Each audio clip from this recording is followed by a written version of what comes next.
The big holiday release month continues with Dragon Age Inquisition, and quick confession, I've never played any of the Dragon Age titles.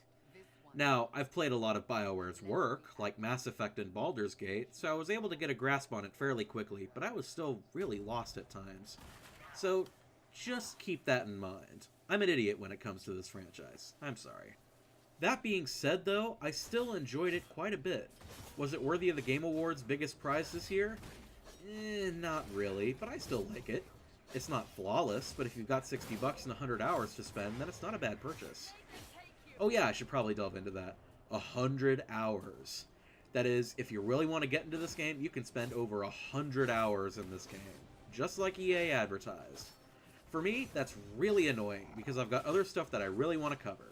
But most of the gaming public isn't like me, so I guess for them it's a huge value. The story, I'm not even going to bother with. I had to constantly switch on over to the codex every time somebody brought up a plot point from previous games. I had to do a lot of research to get into the game's story. Again, it may be different in your case. If you've played the previous games, you should be fine.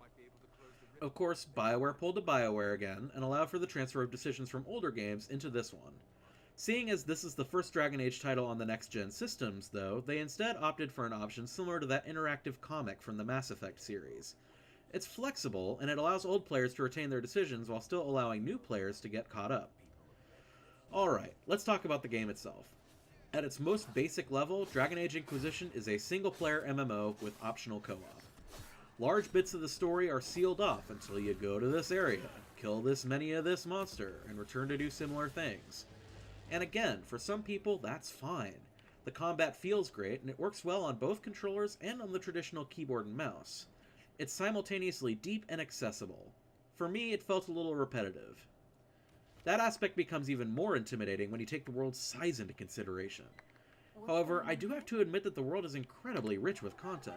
It's a very meaty package. It can be a little too much for some people, but if you like that kind of density in an RPG, then that really shouldn't be a problem. What I've played of the story so far is pretty great too. It retains the meaningful decision-making mechanics that make a BioWare game a BioWare game. Not much else I can say about that. The game looks good too, but there are some technical issues.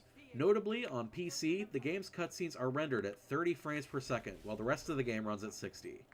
I've read that console versions always run at the constant 30, so it's not as jarring there, but PC players should be warned.